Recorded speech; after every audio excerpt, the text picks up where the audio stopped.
শিক্ষার্থীদের আন্দোলনে ভর করে দেশ জুড়ে যে তাণ্ডব এবং হত্যাযজ্ঞ চালানো হয়েছে তার দায় বিএনপি এবং জামায়াতের। সিলন ফ্যামিলি ব্লেন্ডের কড়ালিকার আর সতেজ স্বাদের পারফেক্ট ব্লেন্ডে স্বপ্নেরা মেলুক টানা।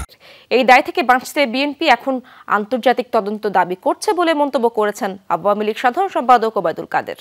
সকালে ধানমন্ডির দলীয় কার্যালয়ে আয়োজিত সংবাদ সম্মেলনে আওয়ামী লীগ সাধারণ সম্পাদক বলেন, কোনো হত্যাই সরকার সমর্থন করে না। এসব হত্যার কারণ উদ্ঘাটনে বিচার বিভাগীয় তদন্ত করা হবে।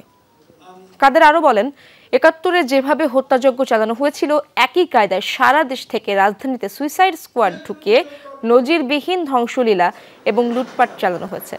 আইনশৃঙ্খলা বাহিনী তদন্তে এরই মধ্যে এই তাণ্ডবের নির্দেশদাতা এবং অর্থদাতাদের নাম বেরিয়ে আসছে।